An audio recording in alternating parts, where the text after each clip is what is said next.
The most dangerous mistake intelligent people make is this. They keep explaining themselves to people who are committed to misunderstanding them. You think they need clarity. Sometimes they only need your reaction. You think one more sentence will bring peace.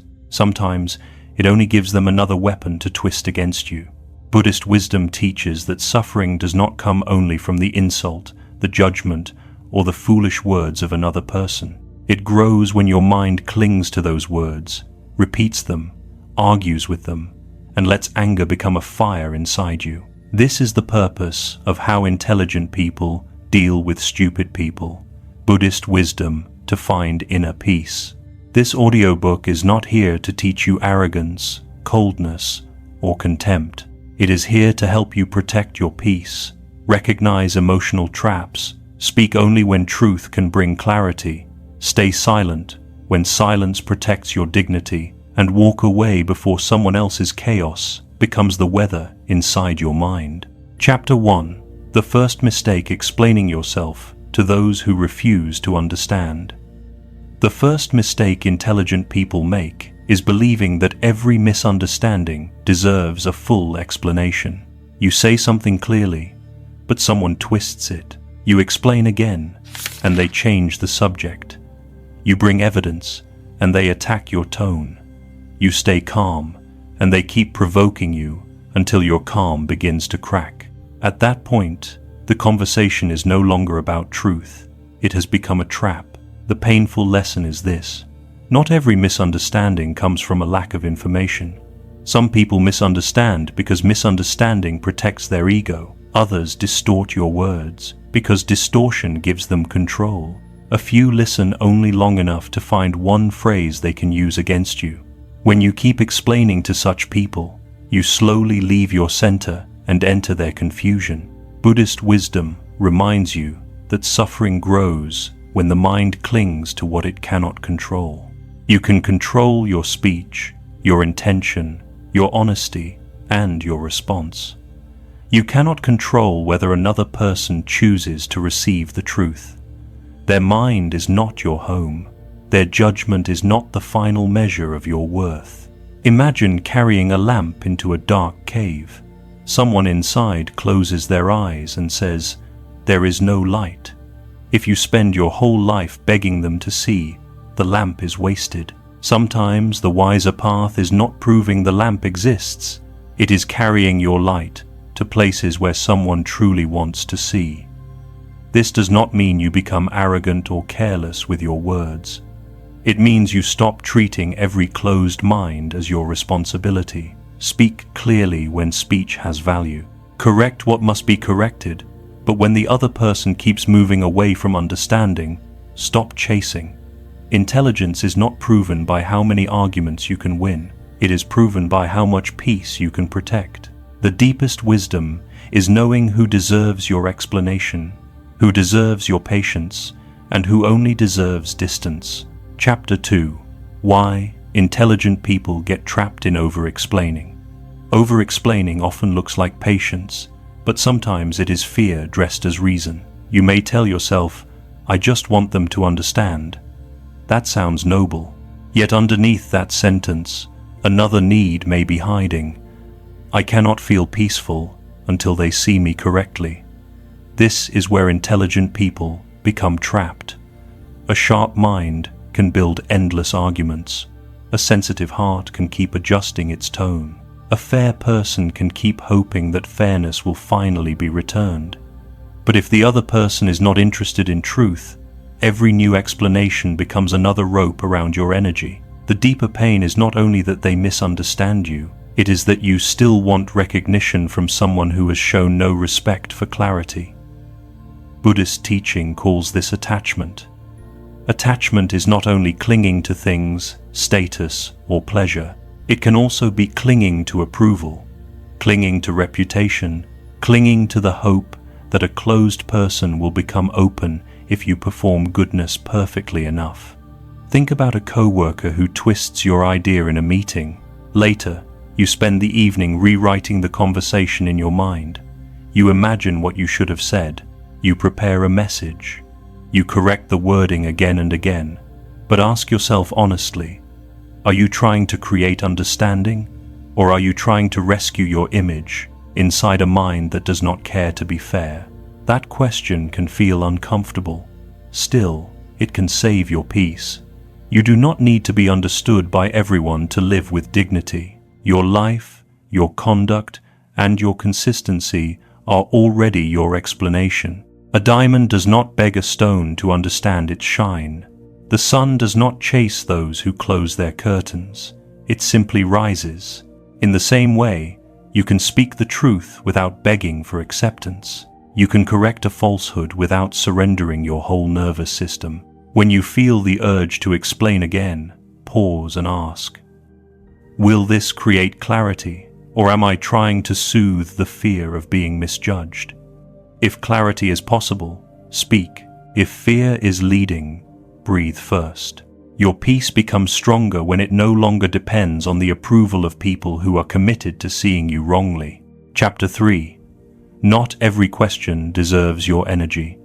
A question is not always a bridge. Sometimes it is a hook. A sincere question opens space. A dishonest question pulls you into defense. This distinction matters because intelligent people often respect questions. They assume that if someone asks, an answer is required. Yet many painful conversations begin with a sentence that looks like a question, but acts like an accusation. Why are you so sensitive? Who do you think you are? Why do you always make everything about you? These are not always invitations to understand. Often, they are traps designed to make you defend your character inside a courtroom you never agreed to enter. Buddhist mindfulness teaches you to notice more than words. Notice the energy behind them. Does the question create space, or does it tighten your chest? Does the other person seem curious, or are they waiting for one phrase they can twist? A calm mind can see what a wounded impulse misses. If someone asks, "Can you help me understand why you were quiet yesterday?" that question has room inside it. If someone says, "So now you are too good to talk to people," the answer may not be explanation. It may be a boundary. Some people ask because your reaction feeds them. Each answer gives them another place to push. Each clarification gives them another sentence to distort. Every time you become frustrated, they gain the emotional proof they were trying to create. Do not give dishonest questions the same access you give honest ones. You can say, "I can answer if you are truly asking to understand." You can also say, "That sounds more like an accusation than a question." Sometimes the strongest answer is, "I do not accept that framing." Such responses are calm, but they are not weak.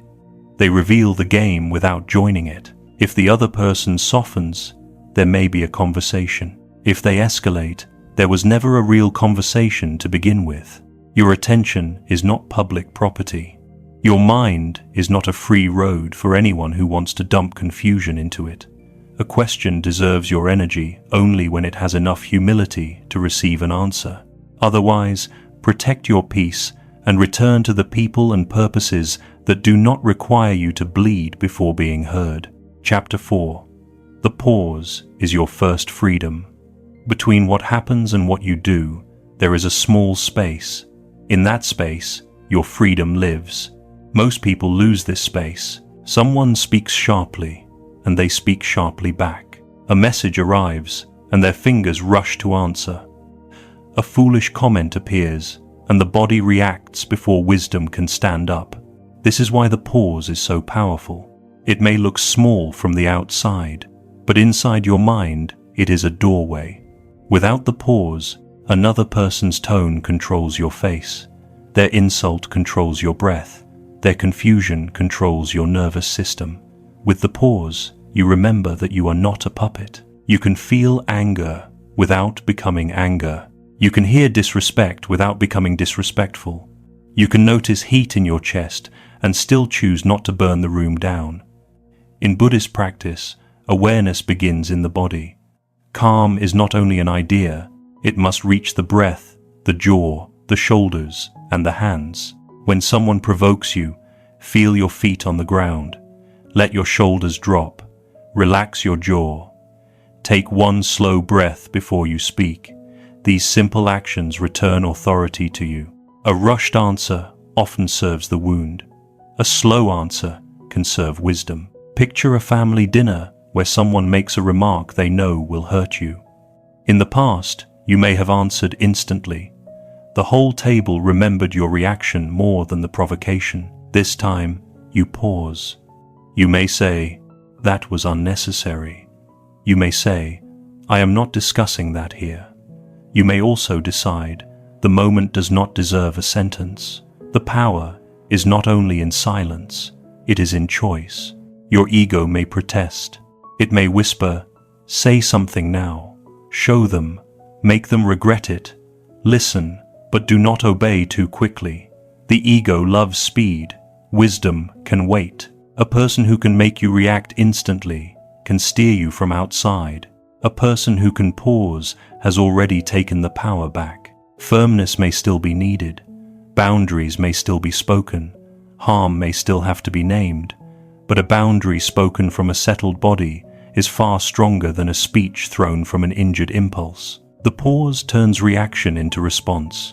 Over time, that one practice changes your life.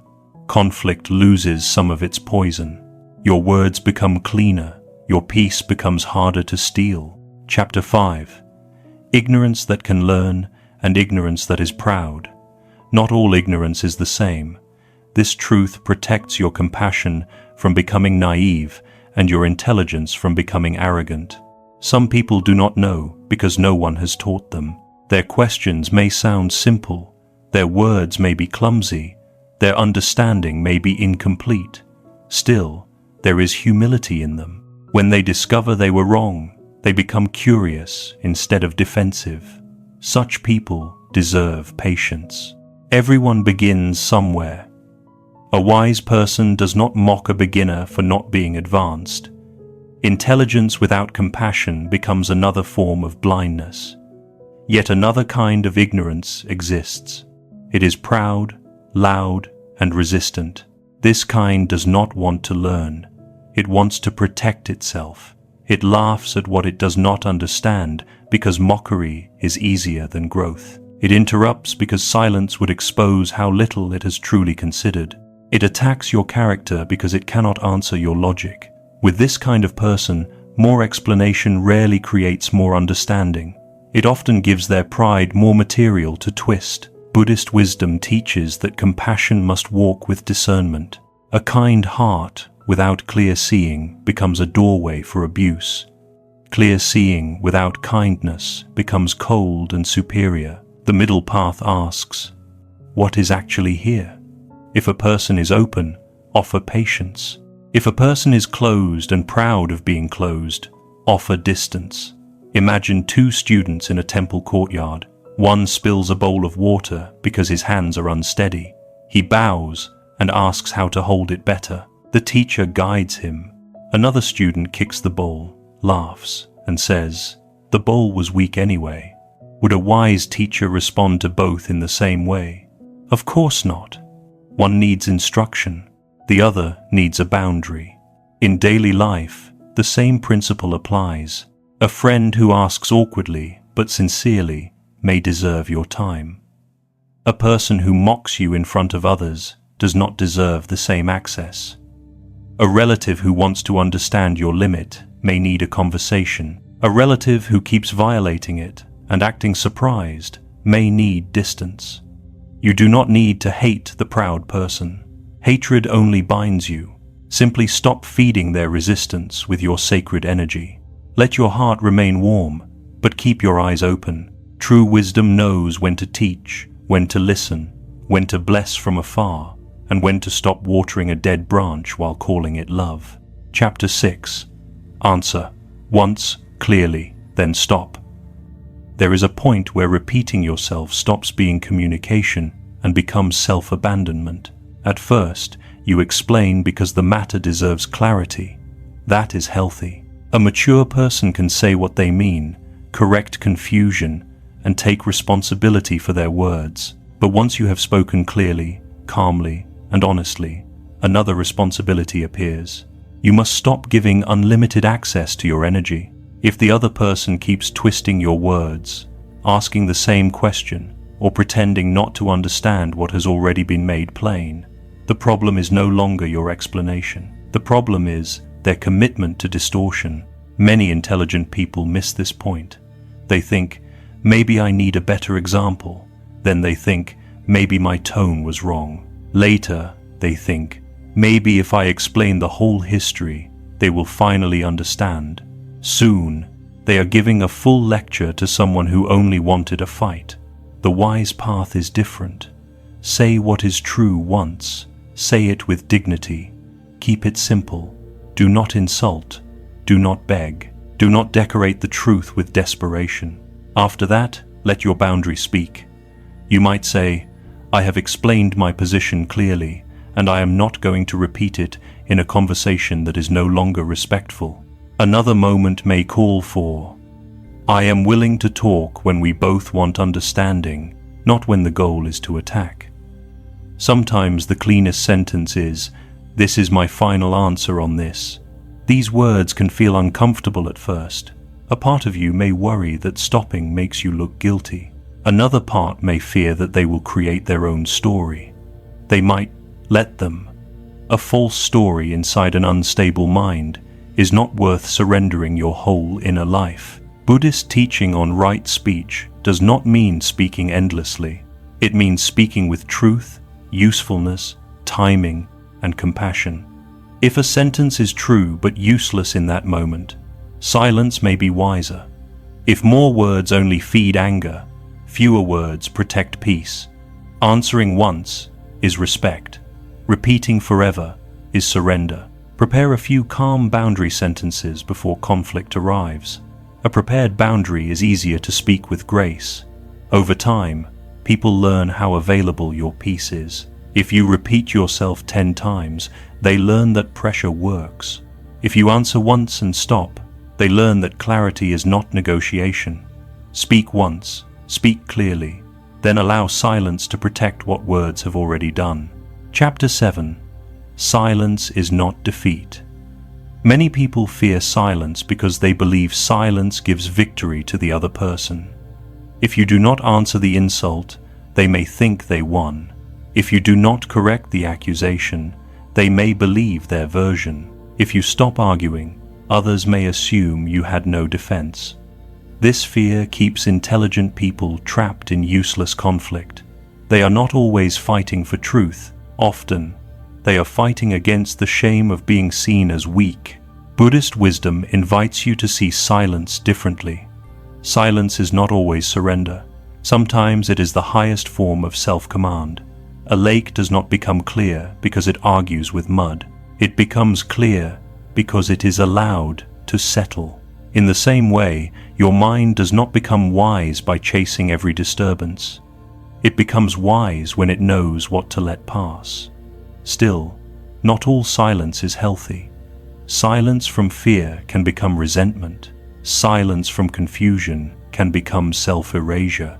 Silence from old wounds can make the body hold pain for years. That is not the silence this chapter teaches. The silence of wisdom is chosen, not forced. It is clear, not helpless. It does not say, I have no voice. It says, this moment does not deserve my voice. Imagine receiving a message designed to provoke you. Every line contains a hook. The perfect answer appears in your mind. Before typing, you pause and ask, will this create peace, clarity, or repair? If the honest answer is no, place the phone down. At first, the body may shake, the ego may complain. A little later, the storm weakens. An hour later, you realize that not answering gave you back the evening. This is not defeat, it is freedom. A foolish person often needs your reaction to feel powerful. Without your reaction, they are left alone with their own energy. Silence becomes a mirror. It shows them what they brought to the room without your emotion covering it. Of course, some situations require words. If harm is happening, speak. If a boundary must be named, name it. If a misunderstanding can truly be repaired, participate. Spiritual maturity is not hiding behind calmness while damage continues. Yet when speech becomes fuel for more chaos, silence becomes medicine. Growth may look cold to people who benefited from your over-explaining.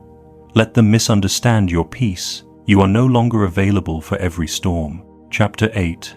Boundaries are compassion with a spine. A boundary is not a wall built from hatred. It is a door with a lock. It says, you may enter with respect, but not with chaos. Many kind people misunderstand this. They believe love means unlimited access. Goodness means answering every message. Compassion means absorbing every mood. Patience means giving one more chance, even when the pattern is already clear. These beliefs may sound gentle, but they often lead to self-betrayal. A life without boundaries becomes a public road. Anyone can walk through your mind, leave anger there, and expect you to clean it up. Buddhist wisdom does not ask you to live this way. True compassion includes yourself.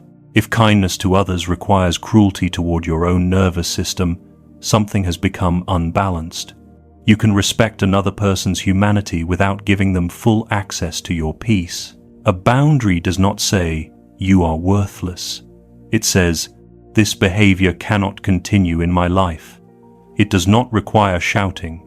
Revenge is unnecessary. Clear words are enough when the person hearing them has some respect.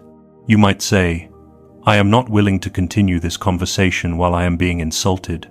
Another situation may require, I care about you, but I need distance from this pattern. At work, the boundary may sound like, I am open to feedback, but not to personal attacks. In family life, it may be, I will not discuss this topic if it becomes disrespectful. These sentences are simple, yet powerful because they are rooted in self-respect rather than anger. Some people will test your boundary. Expect that. A person who benefited from your lack of limits may not celebrate your clarity. They may call you selfish, sensitive, cold, arrogant, or changed. Their reaction does not mean the boundary is wrong. Often, it means the boundary is finally touching the place where the old pattern lived. From a Buddhist view, boundaries can even be compassionate toward the other person. When you allow someone to mistreat you without consequence, you may help them keep planting harmful seeds. A clear limit can become a mirror. It shows that actions have effects. This does not guarantee they will learn, but it stops you from feeding the same cycle. A spine does not make the body cruel. It helps the body stand. Boundaries do the same for the heart. Chapter 9. When kindness becomes self-betrayal. Kindness becomes dangerous when it asks you to disappear. Many intelligent people are not trapped because they lack awareness. They are trapped because they understand too much. They understand why someone became harsh. They understand the childhood wound, the fear, the insecurity, the loneliness, the stress, and the pain behind the other person's behavior. This understanding can be beautiful. It can soften judgment. Yet when understanding is not balanced by self-respect, it becomes a chain. You begin explaining their cruelty to yourself. They had a hard life. They do not mean it. They are just stressed. They will change when they feel safe. Meanwhile, your body keeps paying the price. Compassion for their wounds slowly turns into neglect of your own. That is not the middle path. Buddhist compassion is the wish for all beings to be free from suffering, including you. If your patience allows another person to remain unconscious while you become smaller, that is not healing, it is imbalance. Consider a friendship where you are always the listener. The other person calls when life falls apart. You stay present, encourage them, forgive the repeated cancellations, and absorb the emotional weight. Then, one day, you need support. Suddenly, they are busy. Perhaps they say, you are overreacting. Maybe they turn the topic back to themselves. A painful truth appears. The relationship was not built on mutual care. It was built on your willingness to absorb discomfort. Many people call this loyalty. Sometimes it is self-abandonment. The same pattern can appear in families, romantic relationships, workplaces, and spiritual communities. You become the patient one, the mature one, the forgiving one, the one who understands. At some point, maturity becomes a prison if it never allows you to say, "This hurts me." To heal this, begin with honesty. Ask yourself, does my kindness make me more peaceful, or does it make me resentful? Real kindness leaves room for breath. Self-betrayal leaves the body tight. Another question helps. Am I helping this person grow or helping them avoid responsibility? You can love someone and stop rescuing them. You can understand someone and still choose distance. You can wish healing for a person without becoming the place where they act out their pain. Let compassion include your own name. Chapter 10. Not every criticism deserves a place in your heart. An intelligent person often takes criticism seriously. This can be a gift. It means you are willing to grow. A closed mind rejects every correction. A mature mind asks, is there something here I need to learn? Yet, this strength becomes dangerous when you treat every criticism as truth. Not all criticism is wisdom. Some criticism is projection. Some is control. Some is jealousy wearing polite clothes. Some is simply noise from a person who feels uncomfortable because you are no longer easy to manage.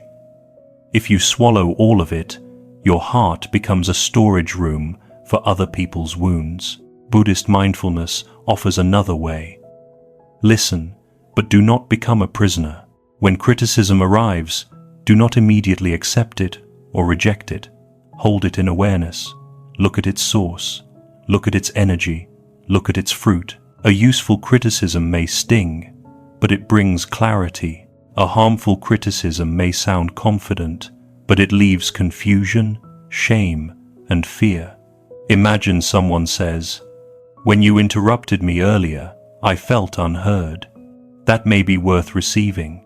It points to a specific action and opens a path toward repair. Now imagine someone says, "You always think you are better than everyone." That is broad, loaded, and aimed at identity. It may contain no useful guidance.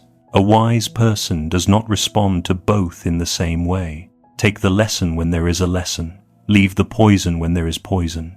This requires steadiness because toxic criticism often arrives with confidence. A person can speak loudly and still be wrong. Another may use spiritual language and still be controlling. Someone might say, "I am only being honest," when they are actually being cruel. Honesty without compassion is often aggression with better branding. Before letting criticism enter your heart, ask, does this person have goodwill toward me? Is the criticism specific enough to help me improve? Does it match a pattern I can honestly see? Would accepting it make me clearer, kinder, and more responsible? Or smaller, more afraid, and easier to control? These questions create a filter. Without a filter, every voice becomes an authority. With a filter, truth can enter, and poison can pass by. This is not arrogance, it is hygiene for the mind. Take the truth humbly when truth is present, but do not take a wound that does not belong to you. Chapter 11. Watch patterns, not promises. Words can be beautiful, but patterns tell the truth. A person may apologize with tears, speak softly, and promise a different future. Sometimes those words are sincere. People can grow. Hearts can change. Yet an intelligent person does not become hypnotized by one emotional moment after a long history of the same behavior. A pattern is truth repeated over time. If someone repeatedly misunderstands you in ways that benefit them, it may not be misunderstanding. If they repeatedly cross your boundaries and then act surprised, it may not be confusion. If they repeatedly create chaos and then call you sensitive, it may be manipulation dressed as innocence. Many people suffer because they judge others by their best moments and ignore repeated evidence. You remember the apology, not the behavior that followed. You remember the affectionate message, not the same wound reopening 2 weeks later. You remember the promise, not the pattern. Buddhist wisdom invites you to look at karma as repeated action, not as a single event. What does this person keep creating? Does contact with them produce peace, honesty, and mutual respect? Or does it repeatedly produce guilt, anxiety, exhaustion, and self-doubt? A tree is known by its fruit, not by the label tied to its branch. If a relationship keeps producing confusion, do not keep calling it love just because the word love appears sometimes. If a friendship keeps producing one-sided labor, do not keep calling it loyalty because of old memories. If a family bond keeps producing humiliation, do not call your suffering duty. Look at the fruit. This does not mean judging harshly. It means seeing accurately. A person may have pain and still be responsible for the pattern they create. Their wound explains something, but it does not erase the effect on you. Think of someone who says, "I did not mean it," every time they hurt you. The first time, perhaps you listen. The second time, you remain open. The fifth time, a question must arise. If they never mean it, why does the same harm keep finding you through them? Real change has consistency. It appears after the apology, after the emotion, and after access is no longer guaranteed. Until then, keep your eyes open. Believe patterns more than performances, fruit more than flowers, and repeated action more than emotional speech. Chapter 12. Do not perform in their theater. Some people do not want a solution, they want a stage. Conflict gives them a sense of importance. Drama gives shape to their emptiness. Peace feels unfamiliar. So they provoke, exaggerate, interrupt, accuse, and wait for you to join the performance. If you become angry, they say, "See, this is who you really are." If you cry, they say you are unstable. If you defend yourself, they say you are guilty. If you become silent, they say you are cold. The game is designed so that any reaction can be used against you. The only way to win is not to perform. This is difficult because provocation often touches something tender. The person may know exactly which word will hurt you. A family member may bring up an old mistake at the dinner table. A co-worker may make a subtle comment in front of others. A partner may accuse you of the very thing they are doing. The stage appears quickly, and the role offered to you is always the same: lose control. Buddhist practice asks you to recognize the stage before accepting the role. Awareness changes everything. Once you see that the moment is built for reaction, you do not have to provide one. A person throwing fire cannot burn you unless you hold the flame. A person building a theater cannot force you to act. This does not mean pretending nothing happened. Sometimes you must name the behavior. A calm sentence can be more powerful than an emotional speech. That comment was unnecessary. I will not discuss this in front of an audience. This conversation is not respectful, so I am stepping away. Notice the tone. Firm, not dramatic. Clear, not cruel. Brief, not defensive. The more you explain on their stage, the more material they have for the next scene. Many intelligent people lose energy because they can argue well. They can expose contradictions. They can deliver a powerful response. The problem is that the theater still belongs to the other person. Even if you win the scene, you may lose your peace. Ask yourself, who benefits if I react strongly right now? If the answer is the person provoking you, step back. Let them stand alone in the drama they created. Not every room deserves your performance. Not every accusation deserves a trial. Let others keep their theater. Choose your temple. Chapter 13. The ego wants to win. Wisdom wants to be free. The ego can make a prison look like justice. It whispers, "Say one more thing. Prove your point. Make them admit it. Do not let them think they won." At first, this voice sounds like strength, yet if you listen closely, it is often fear. Fear of being dismissed, fear of being small, fear of losing control over the story. The ego wants victory. Wisdom wants freedom. These are not the same. You can win an argument and still lose your peace. You can silence another person and still feel dirty inside. You can prove that you were right and still spend the night replaying every sentence. That is not freedom. It is attachment decorated as justice. Buddhist teachings point to the suffering created by clinging to self-image. The ego does not only cling to praise, it also clings to being right. It clings to having the final word. It clings to the fantasy that peace will arrive once the other person finally admits what you already know. But what if they never admit it? What if their pride is stronger than their honesty? Will you hand them your peace forever? A turning point comes when you stop asking, "How do I make them understand?" and begin asking, "Why do I need this person to understand so badly?" That question is uncomfortable. It brings the work back to you. Perhaps an old wound is asking for recognition. Maybe a younger part of you still wants someone to say, "You were right to feel hurt." Do not shame that need. Hold it with compassion. Yet do not let the wound drive your life. The person in front of you may not be capable of giving the validation you seek. If you demand water from a dry well, thirst becomes your repeated suffering. There will be moments when you know the conversation is useless, but your hand still reaches for the phone. Before sending the comeback, ask, "Will this create clarity, or will this feed the animal in me?" Sometimes the answer will be, "I need to speak." Other times, it will be, "I only want to win." When the second answer appears, bow to the truth. The ego needs an audience. Wisdom can stand alone. Never trade self-command for the pleasure of a final blow. Freedom leaves space. Choose space. Chapter 14. The Buddhist Art of Walking Away.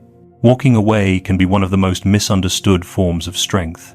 Some people think it means you are avoiding truth. Others say it means you cannot defend yourself. A few may call it weakness because they only understand power as domination.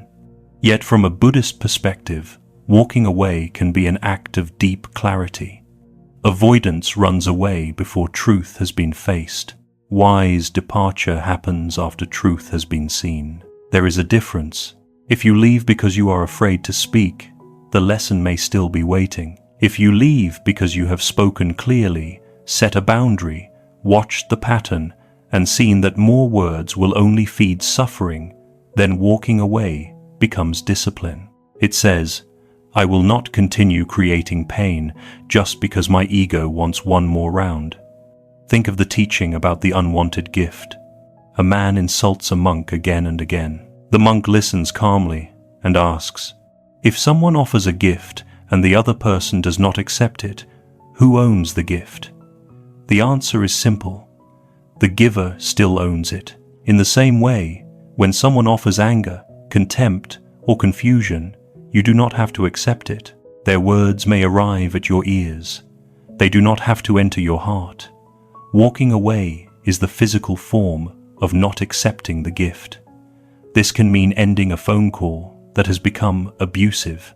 It can mean not replying to a message designed to provoke you.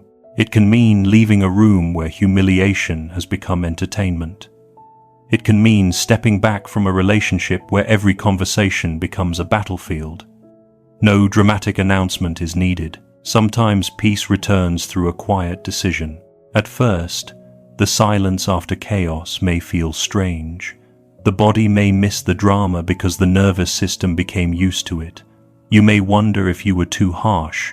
Let those feelings come without obeying them too quickly. Detox often feels uncomfortable before it feels peaceful. Walking away without hatred is advanced practice. It means you do not need revenge to choose distance. You can say inwardly, "May you learn, may you heal, may I be free." Then take your life back. Chapter 15. Train the body, not only the mind. You can know every wise teaching and still lose yourself when someone touches the right wound. This is why intelligence must become embodied. It is not enough to understand peace as an idea. Calm must reach the breath, the jaw, the shoulders, the hands, and the belly. Many people have read about mindfulness. They can speak about ego, attachment, compassion, and boundaries. Yet one disrespectful sentence arrives, and the body becomes a battlefield. The heart races, the throat tightens, the fingers shake. Old habits take over before philosophy can help. This does not mean you are fake. It means the teaching has not yet become a trained response. Buddhist practice has always understood the body as part of the path. Breath is not decoration. Posture is not minor. Awareness of the body is a doorway into freedom, because emotion moves through the body before it becomes speech. If you can catch anger in the body early, you can prevent it from becoming harmful action. Start with simple training. Several times a day, pause and notice your state. Are your shoulders lifted? Is your jaw tight? Is your breath shallow? Is your belly tense? These small observations build the muscle of awareness. Then, when conflict appears, you will have a place to return. Before answering a difficult person, feel your feet. Let the ground remind you that you are here, not inside the story they are creating. Relax your jaw so your words do not come through a clenched body. Lower your shoulders because defensiveness often lives there. Take 3 slow breaths before choosing a sentence. A controlled breath does not erase the problem. It returns you to the part of yourself that can meet the problem wisely. Another practice is lowering your voice. Many foolish arguments depend on rising volume. When one person becomes louder, the other follows. Soon the conversation is no longer about truth. It is about force. Lowering your voice changes the rhythm. Speak fewer words. Let them be clear. If the body is too activated, do not force the conversation. Say, "I will respond when I am calm enough to speak with care." The world may not notice the battle you win inside your chest, yet that is where your life changes. Train until calm becomes physical. Practice until dignity becomes a reflex. Chapter 16. Prepare before you meet chaos. Do not wait until chaos arrives to search for peace. Build peace before you need it. Many reactions happen not because the other person is so powerful, but because you enter the moment empty. A tired body is easier to provoke. A hungry mind becomes impatient. A morning filled with messages, arguments, news, and comparison makes the nervous system thin. Then one foolish comment appears, and you break. The comment may seem like the cause, but often it was only the final stone on a bridge already weakened. Intelligent people prepare. They protect the beginning of the day. They do not give the first hour of the mind to other people's noise. This does not require a perfect spiritual routine. It can be simple. Wake up and breathe before checking your phone. Drink water before reading opinions. Sit quietly for 5 minutes before entering the demands of the world. Move the body. Read something steady. Write one sentence that reminds you how you want to meet the day. A protected morning becomes a shield later. Buddhist practice values preparation because the mind is shaped by what it repeatedly touches. If the first thing you touch is outrage, outrage colors the day. If the first thing you touch is stillness, stillness becomes easier to remember. Imagine you know you will meet a difficult person at work. Do not arrive unprepared. Before the meeting, breathe slowly. Decide your boundary. Choose 1 or 2 sentences you may need. Let us stay with the issue rather than making it personal. I am open to discussing this, but not in a disrespectful tone. Preparing these words before emotion rises helps you speak from clarity instead of panic. The same is true with family. If a certain relative often provokes you, decide in advance what you will do. Maybe you will change the subject once. Maybe you will leave the room if insults begin. Maybe you will not discuss a certain topic at all. Preparation is not negativity. A person who brings an umbrella because rain is likely does not hate the sky. They understand the weather. Build peace before chaos knocks. Then chaos will not find an empty room inside you. Chapter 17. Different people need different responses. Wisdom is not treating every person the same. Wisdom is seeing clearly what each moment requires. A sincere beginner does not need the same response as a manipulator.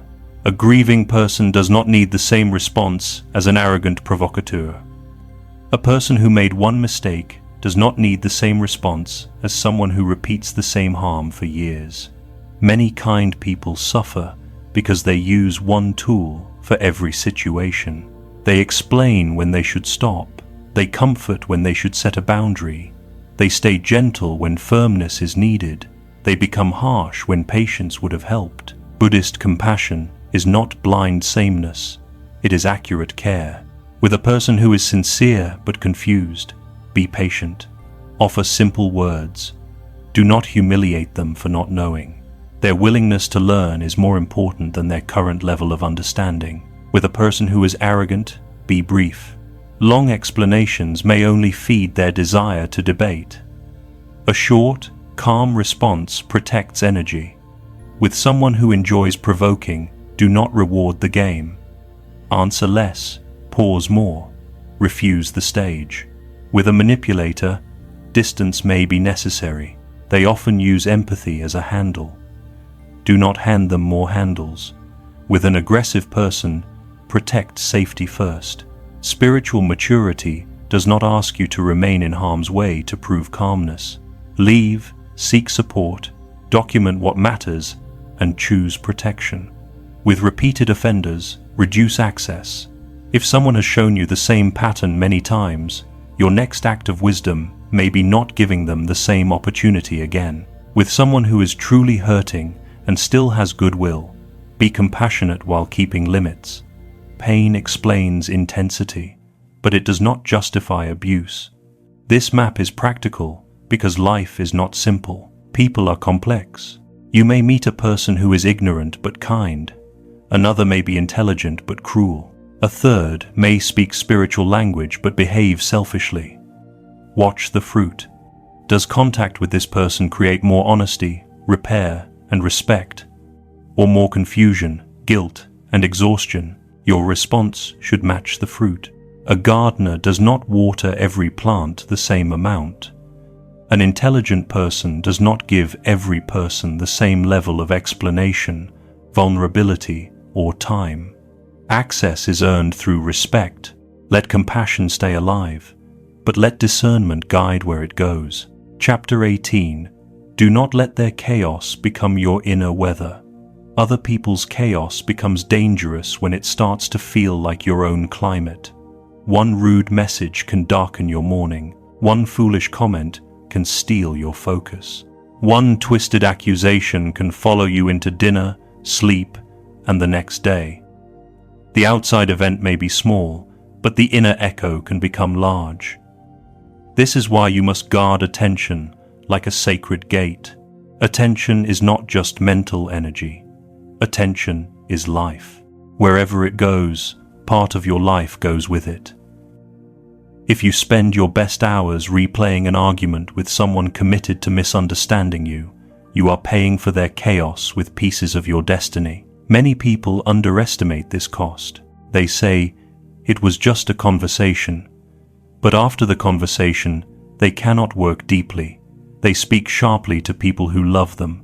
The body stays tense. The mind keeps rehearsing. Creativity disappears. Joy becomes thin. A few minutes of conflict become an entire day of inner pollution. Buddhist wisdom often compares the mind to a garden. Seeds enter through what you watch, hear, read, repeat, and believe. If you let every careless opinion fall into your mind, do not be surprised when weeds grow. You cannot control every seed carried by the wind, but you can decide which ones you water. A negative comment may appear. That is the wind. Replaying it for hours is watering it. A manipulative person may accuse you. That is the wind. Building your identity around their accusation is watering it. Practice noticing when someone else's weather has entered you. Perhaps your chest feels heavy after a conversation. Maybe your thoughts become argumentative even when you are alone. Perhaps you begin defending yourself in your head to someone who is not present. These are signs that your inner sky has been invaded. Do not judge yourself. Simply return. Take a walk. Breathe. Write down the truth in one sentence. Say, "This is not mine to carry all day." Then place your attention somewhere that gives life back to you. Action is clean. Rumination is circular. One protects dignity. The other feeds suffering. Let their chaos remain where it belongs. You can see the storm without becoming the sky it travels through. Chapter 19. Stop using other people's foolishness to feel superior. There is a hidden trap on the path of intelligence. Enjoying the foolishness of others because it makes you feel above them.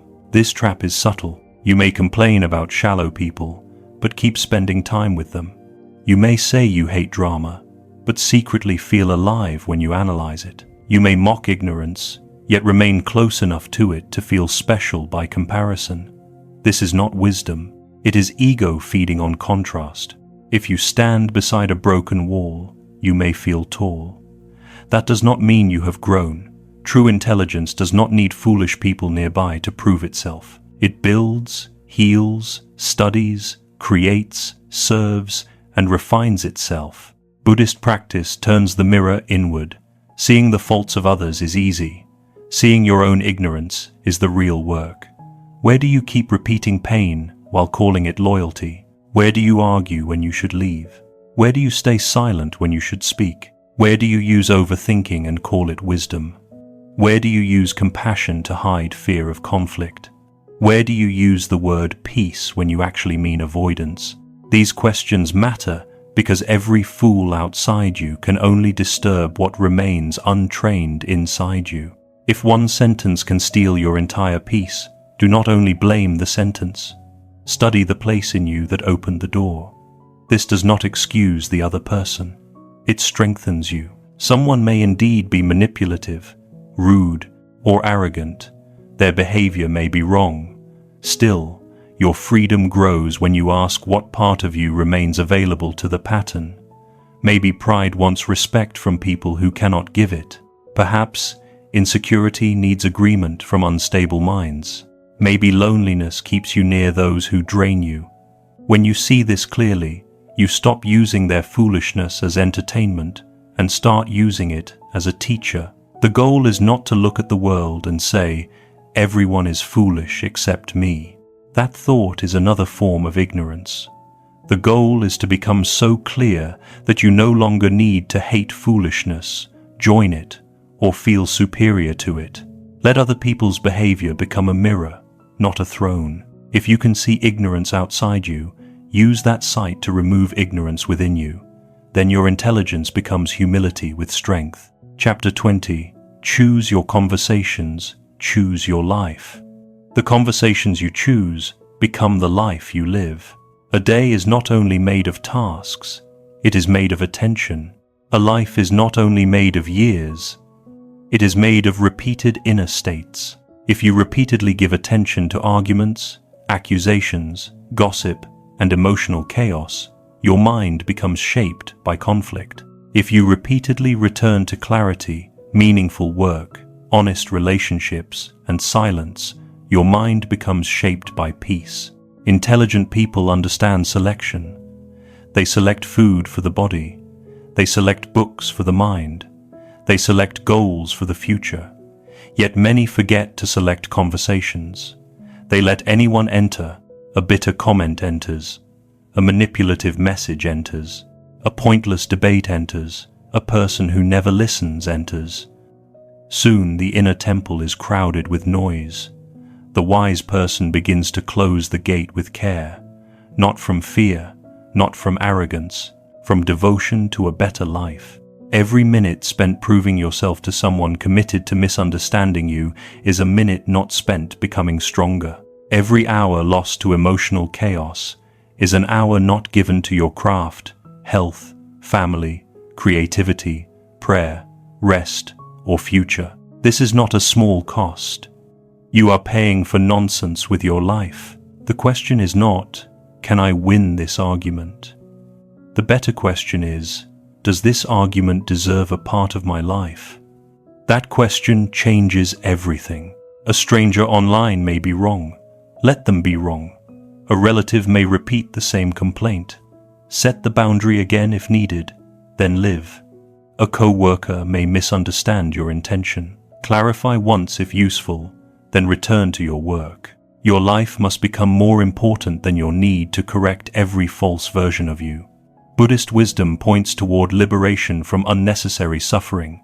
Some suffering requires courage, healing, and action. Other suffering is created by entering battles that never deserved your breath. Choosing conversations is not about becoming silent all the time. It is about speaking where speech has purpose. Look honestly at your life. Who leaves you clearer? Who leaves you smaller? Which conversations bring truth? Which ones only create fog? Peace is found in the argument you do not feed, the boundary you keep, the person you stop chasing, and the truth you no longer beg someone to understand. Choose your conversations, and you choose your inner weather. Choose your attention, and you choose your life. Conclusion: returning to the clear water within. As I write this book, I realize something quiet and powerful. The deepest problem is not that the world contains difficult people. It is that so many of us still need difficult people to understand us before we allow ourselves to be at peace. I have known that need. I have felt the urge to explain one more time, to correct one more false story, to send one more message, to make one more person admit that they were unfair. There were moments when I was technically right, but inwardly lost. I won the sentence and lost the evening. I proved the point and carried the heaviness. I showed the contradiction and still felt disturbed. Over time, a different truth began to emerge. Peace does not come from making every person see clearly. Peace comes from seeing clearly yourself. It comes from knowing when words are useful and when they become chains. It comes from realizing that not every accusation deserves a courtroom in your mind. It comes from accepting that some people will misunderstand you no matter how gently you speak, because their misunderstanding protects something they are not ready to release. This teaching does not make me want to become cold. It makes me want to become cleaner inside. I still believe in kindness. I still believe in patience. I still believe in listening deeply. Yet I no longer believe that compassion requires unlimited access for people who repeatedly disturb the heart without responsibility. That is the recognition I hope you carry with you. Be kind, but do not abandon yourself. Be open, but do not be endlessly available. Be humble enough to learn from real criticism, but strong enough to reject poison disguised as honesty. Speak when speech can create clarity. Stop when repetition becomes self-betrayal. Set boundaries without hatred. Walk away without revenge. Let silence become a place of strength, not fear.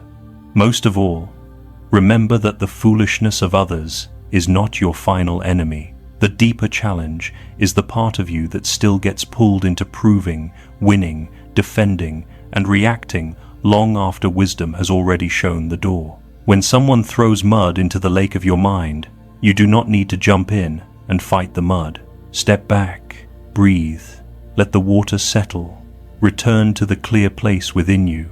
That place is not weakness, it is your true power. Once you learn to live from there, you will not need every person to understand you before you are free.